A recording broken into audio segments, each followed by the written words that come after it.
Hey, what's up, everybody? Live today with the preview of the Legion Sports Fest happening in Reno, Nevada this Saturday. And joining me, Matt Tsinkorang from the channel Muscle Discord.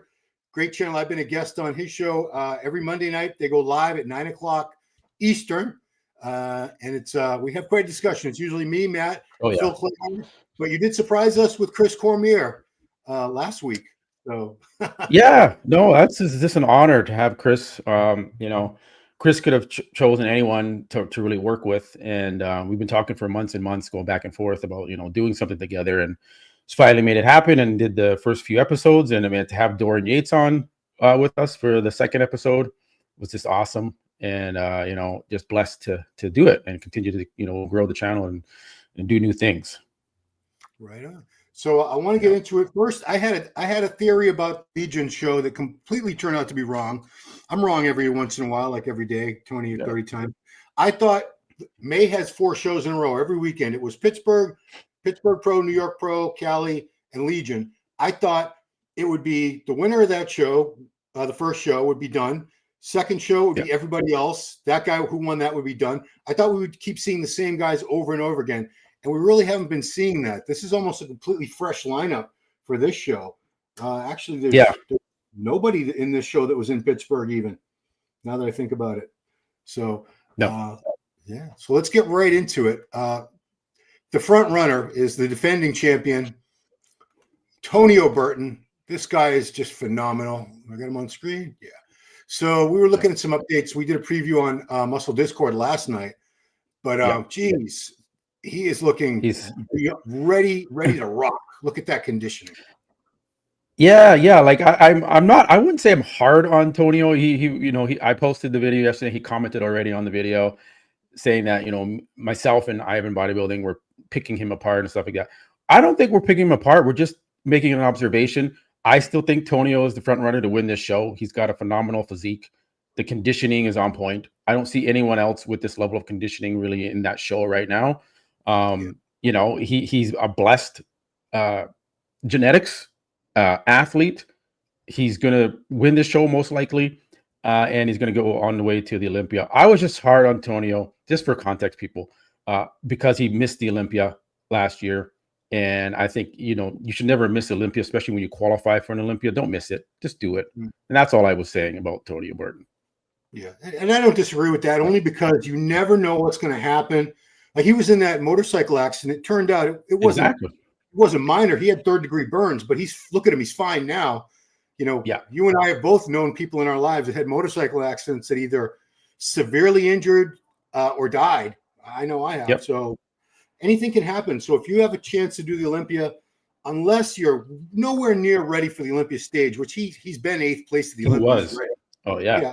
I agree. Yeah, why miss Olympia? Because you never know if that was the one last Olympia you were going to ever be able to do. But geez, he's dug out. Yeah, man, he looks ridiculous. Yeah, and I've gotten some heat for comparing him to guys like Flex Wheeler and Dexter, and he's not a clone of any of those guys. I just see little glimpses here and there of past greats in certain people, and I pointed out. But he's the funny thing is, when I interviewed him, he was a 212 pro, not for very long. He won his pro debut. I was there at the Indy Pro. And as an open pro, he's still only in the low 220s. He hasn't really had to add that much mass to do well as an open. Yeah, he was it. Go ahead. I was saying, did you know he was that light? Yeah, like I was surprised. I think he said he competed at the New York Pro last year at 220. Okay. Or it was like 270. Yeah, so he's on the lighter end, and he can still grow. And I mean, I guess that was the whole reason why he took a year off, was to obviously try and get bigger. Now, is he bigger? We don't know. We're going to see what his stage weight is here at the Legion Sports this weekend.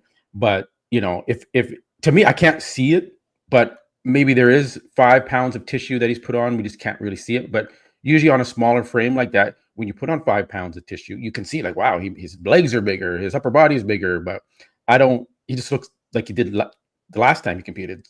In his progress photos look the same as they did last year last time he was posting progress photos. So I'm unsure if he's actually made improvements. Yeah. Okay. Well, that I agree with, because I thought you and Phil were saying he looked better like his legs were downsized now, and I think he looks pretty much identical to the way he did 23 and 24 both seasons. Yeah, that was Phil saying that he doesn't look like he looks any better. I didn't say he doesn't look any better or less or better than he was from the year before. I just think he just looks like pretty much the same, which is great because he looks phenomenal. But I just don't see the improvements yet. But again, we can't tell until he's on the stage to be like, oh wow, okay, yeah, his back double bicep looks better. Like we don't know yet, so time will tell. So somebody like him, I would like to see a little more size, but evenly distributed. Where there's other guys where, like Regan, I don't want to be called a Regan hater, but Regan hasn't really changed much, and I still see the same areas of the physique, the biceps, the quads, the upper chest that haven't really improved, and I want to see those improve. So I'm not as harsh on Antonio because he's got a very complete physique. I don't see anything lacking in it when I look at this guy. Tonio, no. With Tonio, no. Quads are good. Maybe the calves can be a little bit bigger, as Dorian Yates would say. But conditioning is always on point with him. And Chris Cormier points this out quite a bit. Deeper separation in the front quad. Okay. That's, if you go back to his quads, you're going to see that he struggles with the deep separation in the quads. And we want to see more feathers in those quads. Yeah, I do see that the quads don't have a whole lot of separation detail. I do see that now that you pointed out. Yeah, but boy, that's an impressive physique. They're nice sweeps. Yeah. So and the back shots, obviously, he's got one of the greatest backs going right now. We're Regan, Derek, even Nick has a really good back now. We're starting to see more and more very impressive backs, I think, that we have in a very long time. But to me, this is his best shot. Is just standing there relaxed, where you see that X frame, super wide shoulders, the flared out quads, the little waist. Yeah, I know this picture here. That delt looks a little wonky with that angle there. I'm just wondering. And that's where he's kind of coming at me and saying that me and Ivan are pointing out the delts. And I mean, I don't know what he's doing with the delts, but they are a little pointy. But I mean, so does Hadi Chupon. And I pointed out on Hadi as well. So Tony, I'm not just picking on you, or if you want to say picking or pointing out things on you. I pointed out on other athletes too. Nick Walker, right? It's not hating. I just hate this whole thing. This whole culture is like when we critique these guys and we point out, oh, that guy has a bigger waist. Oh, that guy's delts look a little suspicious. Oh, we're hating on you. No, brother, that's just what you look like. That's what we see. If you have such thin skin, you can't handle it and it pisses you off, then I'm sorry, but you're in a sport that your physique is being judged. You are the fucking product. I'm sorry for my language, but that's the product. So don't take offense when we, as pundits in this sport of bodybuilding, where we have media channels, just go watch the news, go watch sports, go watch football, basketball. All they do is talk about the athletes all day. That's what we do. So don't hate us for critiquing you. Or don't Giles, do that, or get out of the sport. Every week that I do a power hour with Giles, we touch on this aspect of it because we both have guys that stop talking to us and won't do interviews with us because they felt we were hating on them or just being critical. Like if Giles, I won't even say the names, but let's say he was at a show commentating and he had some other guy winning instead of the guy that won, and the guy who ended up winning says, you hated me. You didn't want me to win and this and that. And they take it very, very personally. It's very hard for these guys, a lot of them anyway, not all of them, to separate the physique from the person, where if you're talking about their physique, they take it very personally. Yeah. But here's a good point. Mike Cox, who does these things with me, Big Mike Cox, he said, Don Long skipped the 96 Olympia, never qualified again, because after that, I think it was kidney failure and kidney transplant. So you never know. You never know. All right, that's enough. Tonio is a front runner. Yeah. My big question mark for this show is Blessing. Blessing, we have not seen on stage in a year and a half at this point, closer to 2 years. The Flex Weekend Pro, I believe he did the one. It was in Italy. He took 5th, which for a guy that had won some shows, he's won New York Pro. He won his pro debut, Indy Pro. He shouldn't be placing 5th at a show over in. No, I don't want to get the Europeans mad at me. Let's just say it wasn't a top tier show. He should have been winning or second at the World. So looking at these updates, these were posted yesterday. and I'm concerned about the conditioning. He does look flat for him because I know what he looks like at his best. I was at both of his pro wins, so I know what he's capable of looking like. And this is 2 days ago. I'm concerned that he's not going to bring his best package. Like, look at, even in the worst lighting. Yeah. Tell me what your immediate reaction would be to this photo right here. This thickness of the skin. So you always want to look at the athletes, the thickness of the skin, because how the thickness of the skin is going to determine what their body fat percentage is at. And to me, he's got this body fat percentage is not low enough to be at an elite level competing as an IFBB pro and to like win a pro show, right? Mm-hmm. With his genetics, his God-given genetics, yes, he can probably place in the top 6 if he's lucky.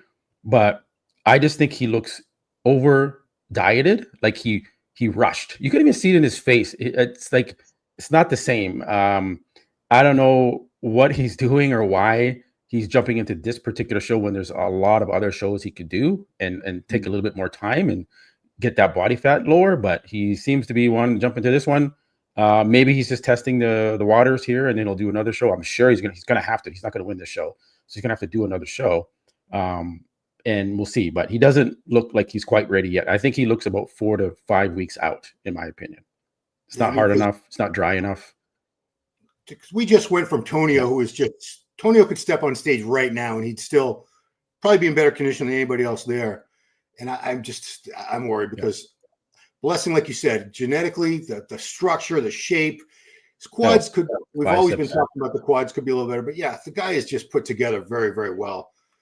And, we still, when he burst on the scene a few years ago, we were thinking, this guy would be like, if not an Arnold Classic Olympia champ by now, certainly like a top 5 in those shows. This was 2 weeks ago. And I don't know if we're going to see it. I mean, I hope so. I like Blessing. He's funny. He's cool, dude. I'd love to see him do well, and I'm hoping that he can pull a rabbit out of his hat and just get into crazy good condition all of a sudden. Yeah, man, I want to see him. He's a little bit of a shit talker. Remember, he was on the stage and he was calling everyone out, and that's cool. I like that. Like, just have some character in the sport. A lot of these guys it's kind of boring and they don't really say much, but he talks. Him and Nick Walker were going back and forth. Remember that? That was awesome. I want to see more of that stuff. So yeah, I think that was like one of the only things. Was that 2020? I think like during COVID, that was like the only thing that was keeping us going in bodybuilding was the shit talking between those two guys. All right, so this guy was 4th place in California. Brazil's Bruno Santos. Very, very impressed with this guy. I thought he looked very complete, thick. Yeah, my only knock on him, it's nothing he can do about it. Structurally, the shoulders aren't super wide, but he's got a ton of muscle. And look at the conditioning, dug out, nice separation in all the muscle groups. I'm trying to find some video. Yeah, find the better video. He's a threat. So you got Tonio, okay, and then you got Bruno, who's won. I think he won the Legion last year, did he not? In the Legion, was it the Cali or the Legion? One of those shows. Who's that? I think I'm mixed up now. Get mixed up. I think Bruno won the Legion last year. No, that was, actually, you know where you can find it. Charles Griffin. Charles won it. Okay, so then which show did he win last year?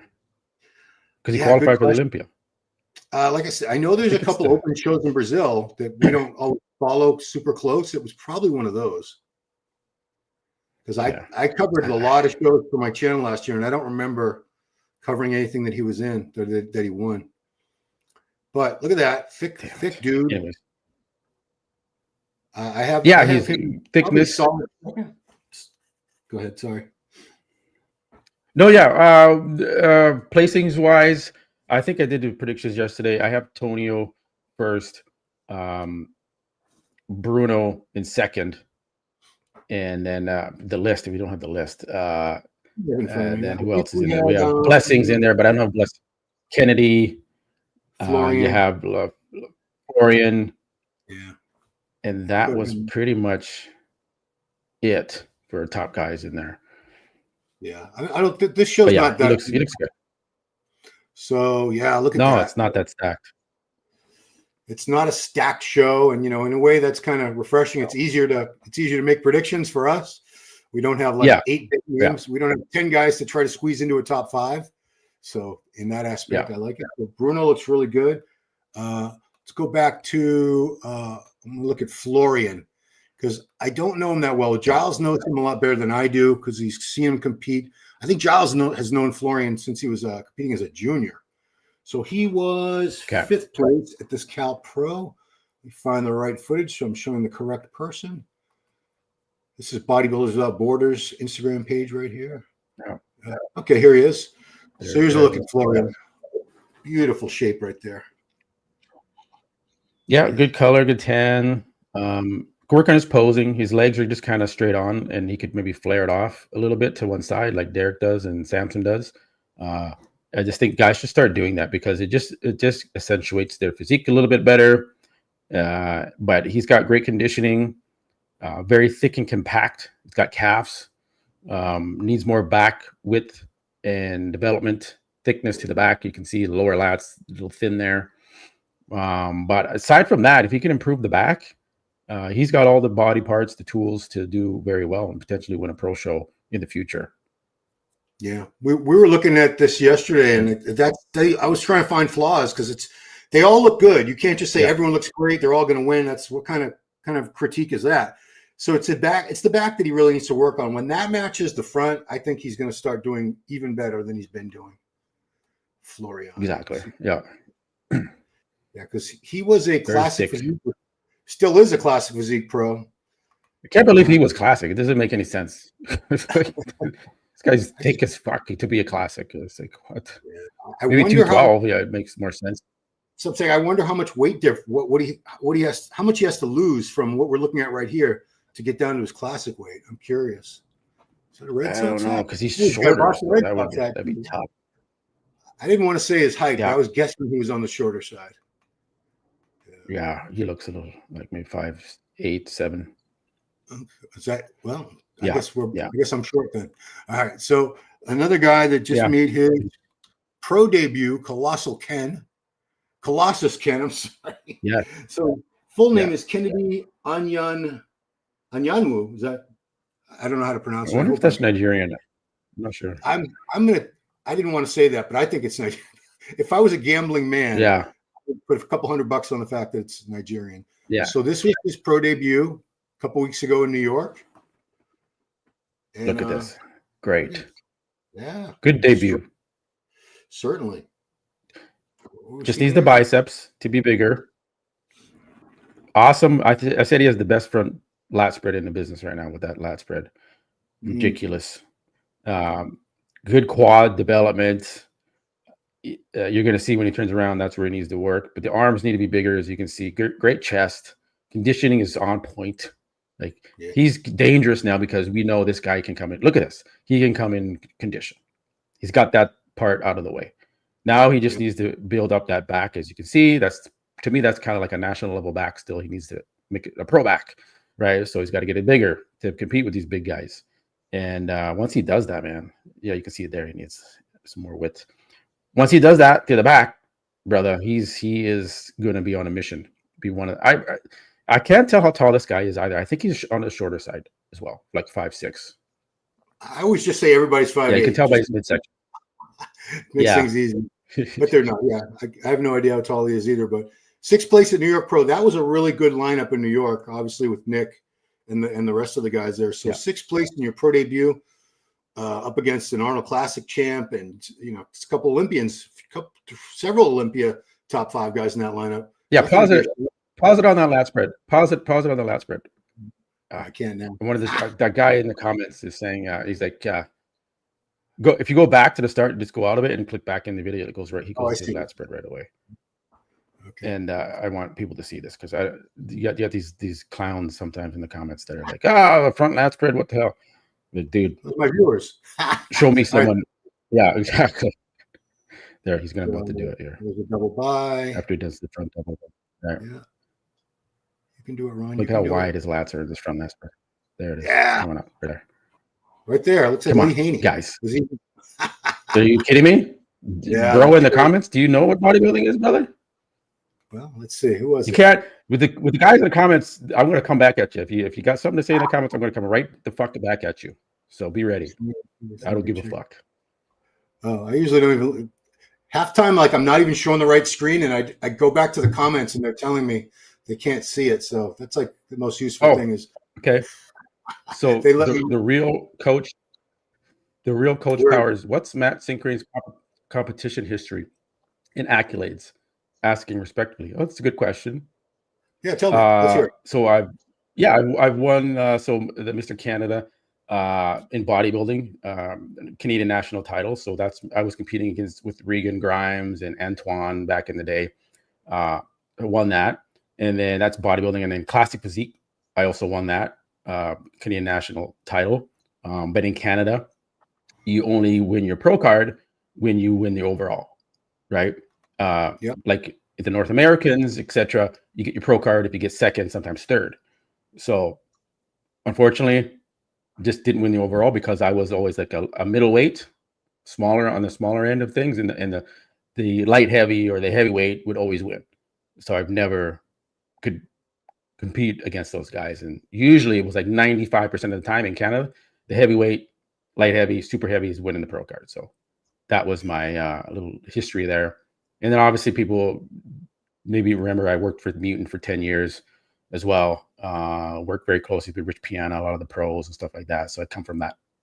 Definitely come from a bodybuilding background. Been in this industry for a very long time. I thought so you never got your pro card. No. I said fuck this shit. I tried 2 times. Okay. And I won the nationals 2 times, and but they didn't give me the pro card. So I was like, fuck it. So at the Canadians now, is it all the class winners just like it is in most of the US shows? No, this overall. No wonder we don't have that many Canadian pros. Yeah. Yeah, I mean, I don't know why. You fuck, come on. Change it, bro. Change the politics. Change it. Give us some more pro cards. Well, you know what? I like it. I like it because you only get the best, right? When it comes out to like the overall, only one pro card amongst all the classes, you're going to get. So it's pretty, I like that. Instead of just handing out pro cards left and right, first, second, third place. No, you gotta earn it. So. Oh, I agree that when you have this proliferation of pro cards and so many pros being cranked out like a factory, you're still only going to see a few of them doing well. Most of them are just they might hit a couple pro shows and realize, oh no, I don't belong up there. These guys they're making me look like an amateur, which, they really, when you compare it to the old days when you had to win the overall, I'm old enough to remember Flex Wheeler. I was at the USA when he won. Flex immediately starts winning the Arnold Classic, second in the Olympia. He won I think 6 pro shows in his first season. Next year, Chris Cormier turns pro, the only guy that turned pro at the USA. Chris immediately starts winning things and placing high at the Olympia. It's not like that anymore. We used to know everyone that turned pro in the US. We even knew all the top 5 guys, the amateurs. They were that good. Yes. I don't even, if you ask me who won, not like that. Oof, not like that at all. So that's who Matt is. Yeah, you're right. Yeah. Okay, that's who Matt is. If you're wondering what his credentials were. Yeah. So Ken, let's see if there's any other good pictures of him there. That is a hell of a shot. That's Evan Sinapani. What the heck? Oh, he must be with Animal as well. So this was a week Animal. ago. Yeah. This was a week ago. Yeah, I mean, I still think he could be more conditioned. What I saw at the New York Pro was about 85% of what I'd want to see. But good Lord, when this guy gets more back and puts the condition to another level, he's going to be hurting a lot of feelings, breaking a lot of hearts. Put it that way. I think his condition is good. I think the New York Pro conditioning was really good. The glutes and the hamstrings are shredded. He just needs bigger biceps. But I think this guy's going to be like top 3, top 4 at this Legion sport. See who else out there right now. It's such a small show. I think I can actually show everyone that's doing it. Some of them, people are going to be like, who the hell is that? Okay, so this is Mexico's Jonathan Padilla. I'll tell you, the Mexicans have come a long way, and I can say this. I speak Spanish. I've been in Mexico many times. I'm not, but I remember the North American championships every year because North American is for USA, Canada, and Mexico.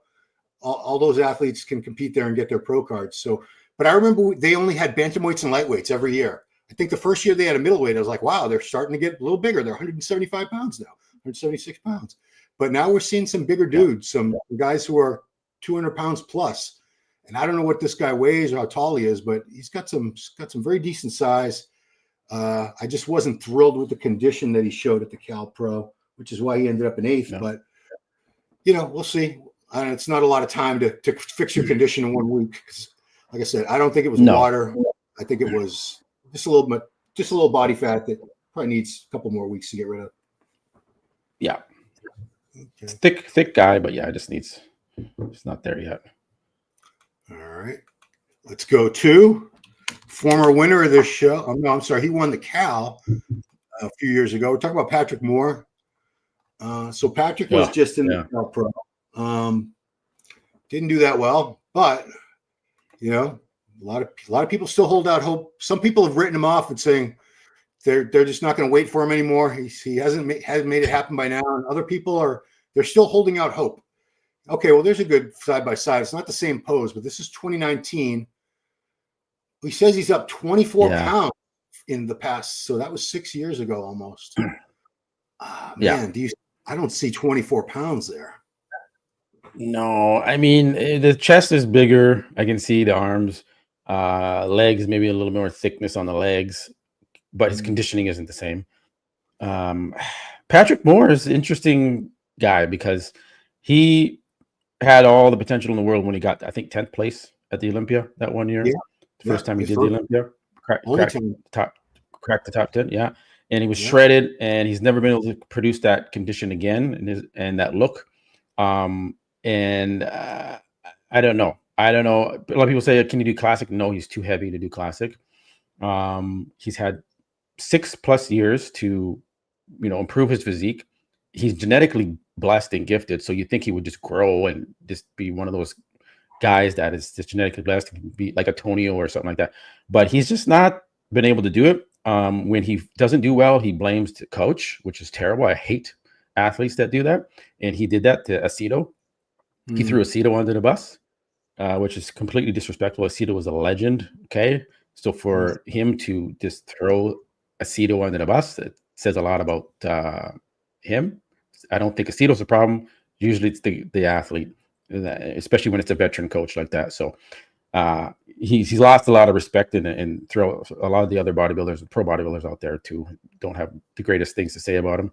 But hey, I don't know what else he needs to do. He just needs to improve because he's just on the cusp. He's always like 6th, 7th now in these shows, 10th. So if he can get in better shape, in better condition, he can be right back up in the top 5. But not at this show. I don't think he's going to be in the top 5. No, I mean this was a week ago, and this condition, to me, that's like 6, maybe 8 weeks out. What I'm looking at right here. Let's just call it 6 weeks. And he's the only one on the list. You pointed out another Instagram page. Well, I can't remember, Muscle IQ or something. Oh. They listed the coaches of everybody. Which one? Yeah, he's not coached by anyone. Muscle Insight. Muscle Insight. Yeah, Muscle Insight. So I don't think coaching himself is really working out for him. I think he's someone that does need a coach. And as far as Aceto goes, Aceto knows what he's doing. He knows how to get athletes in shape. He's done it for hundreds, if not thousands, of top competitors over the years. So I have to wonder, was Patrick even listening or doing what Aceto was telling him to do? I don't know. Yeah. I guess we'll never know, will we? We'll never know. Yeah. I just to blame a top coach is kind of like, okay. All right, I'm going to try to show some other guys here. Oluwatubi. You know him, right? Oluwatubi. Yeah. Sometimes I see his name. Another Nigerian. I don't know. Maybe. It's very possible. I mean, I don't know the origins of these different names from different countries, but he might be. Oh, this guy's doing it? Man, I didn't realize. Okay, yeah. Because I posted him in a story. I was like, this guy has an awesome structure. I sent this to Chris. I was like, this guy's structure is ridiculous. So, yeah. Okay, I forgot about him. Okay, so what does he look like from the back? Does he post any back shots? No, he's I believe he's the current. Is he the current USA champ? He Wow, won look his at pro that. card at the North Americans. Yes. Okay, gotcha. Not Well, the that's right. USA's, but the North American. That's right, because Kennedy and him both are. Someone said they want to see the two North American champs side by side. Yeah, I think Ron, you he's still have that comment up. Should move that comment on the. You've had it Which up one? there on the screen there. Oh, let's see. Comments. It's been up there for like 45. Below average or best. Okay. Let me put another one. Good pro card doesn't mean you'll be a There we complete go. pro. It's our Bodybuilding News Network. Yeah, there we go. So that's a little more relevant. Yeah, man. Yeah. Yeah. So he's got a great structure. Back. I saw you posted that you just passed by that back shot of him. He needs the glutes and hamstrings to be tighter. Yeah, I didn't the see next the back slide. Oh, back. yeah, there we go. There we go. Okay. Yeah. Yeah. Yeah. I mean, I'd want to see more thickness in the back, especially in the lower lats. Yeah. You notice how common that is the upper back. A lot of guys have a really well-developed upper back, nice and thick, because in the middle there, that's the traps. That's really not your lats. Yes. Then as you get further down, very few guys have that impressive thickness and width to the lats. That's what makes a back shot really pop. And yeah, a lot of these guys probably, maybe, I don't know, aren't doing deadlifts and that heavy rows, right? That will build that lower mid back more. So that could be what's going on. They're just using machines and whatever. Yeah. Looks really good though. Looks really good. Yeah.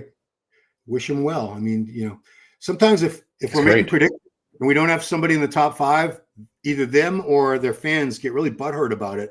But we're going based on what we've known these guys have done already. So sometimes there's, especially in divisions like Classic, there's always, I'd say every 3 to 4 months, there's some like brand new star in Classic that comes out that I never even heard of. Yeah.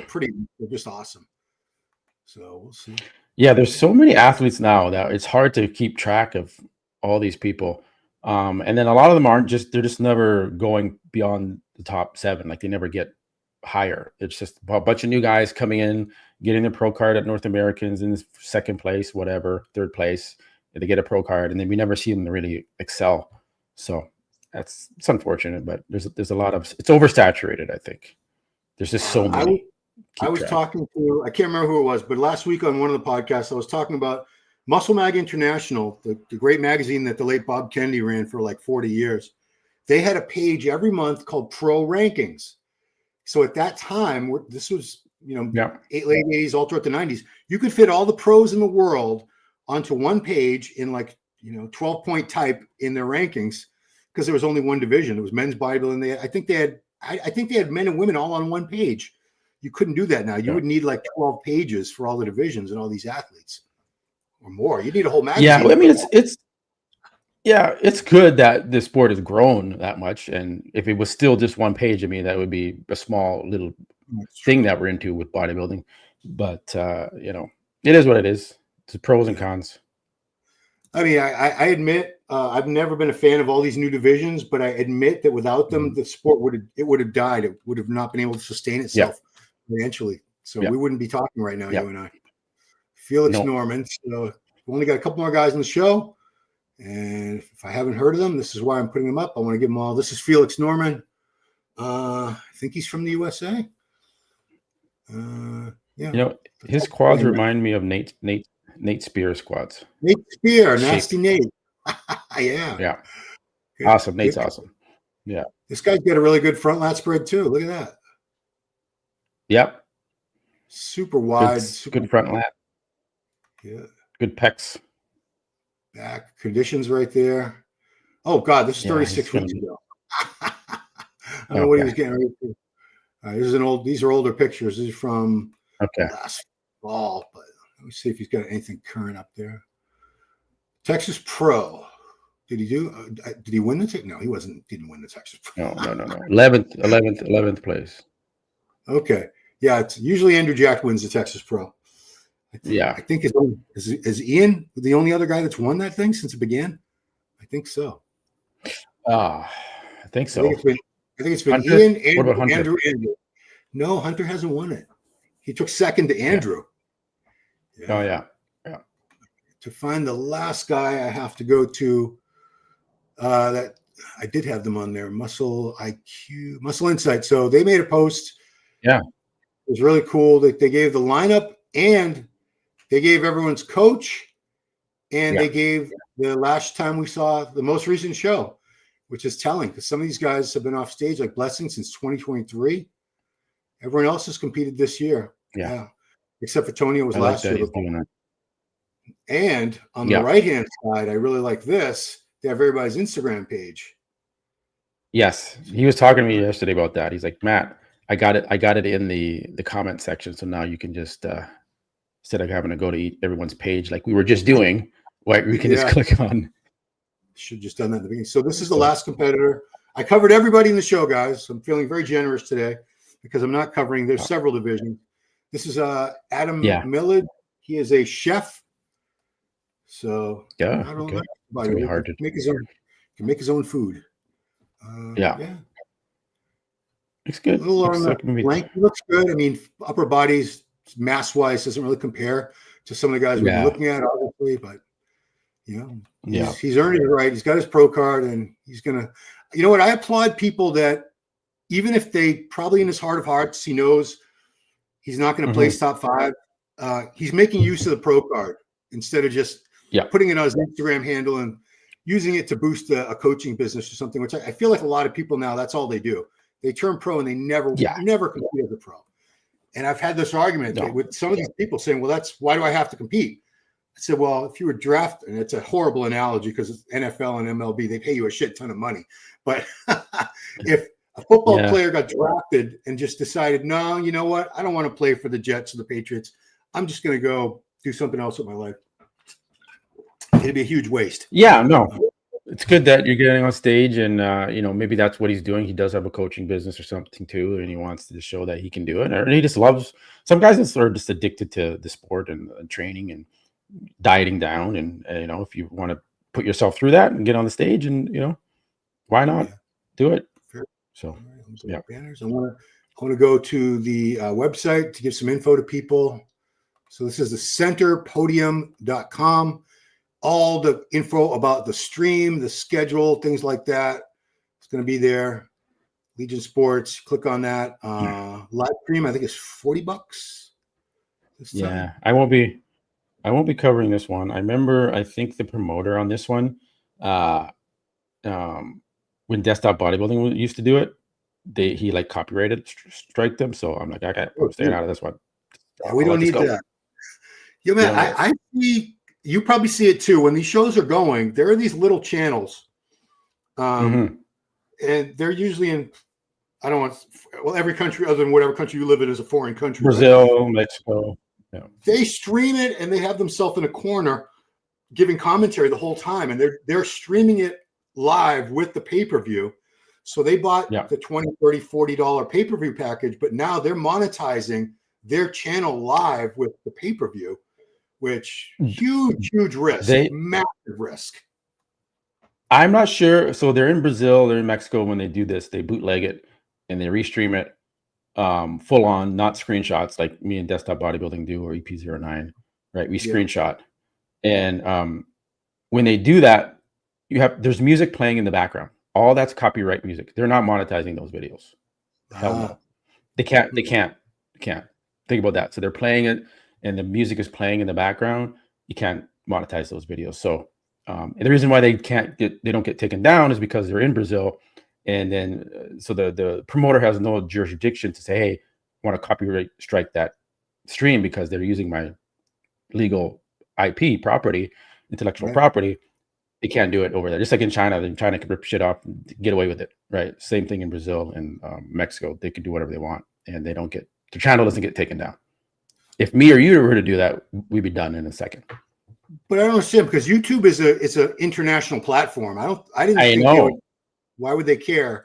They would treat everyone equally as far as copyright infringement, I would think. You would think like they get away with it. Why have they gotten away with it? And then other channels like myself, Desktop Bodybuilding, we got strike down, right? I got a strike for the Olympia last year, and I was covering. I wasn't doing it live. I was showing it like an hour later, but. It took me like 3 months to get my strike taken away. Here's something cool on the website, because I found it's so hard to find the cash breakdown of the shows. This one gives it to you. They have good. Fitness, first, second, third, 2,000, 1,000, classic physique, 4,000 for first, wellness is 4,000, men's physique, and open bodybuilding is the biggest prize, of course, 15,000, 10,000, 3,000.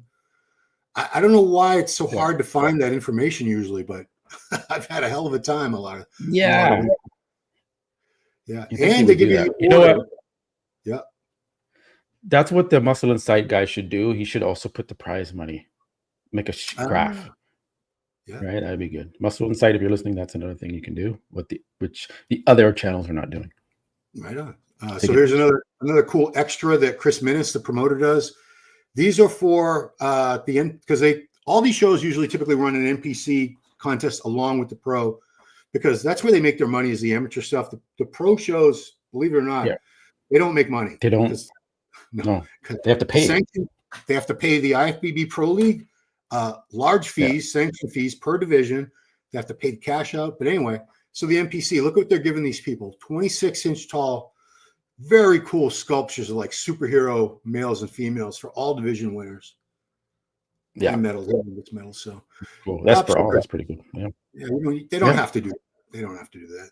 No. And that's also a cool thing there. They put the order of divisions, because a lot of times you're watching a stream and they'll be like, well, when are the bodybuilders coming on? People want you to tell them exactly what time. It's 3 o'clock and wellness is on. They're like, well, when are the open men coming on? I'll come back when they're on. Like, dude, I don't know.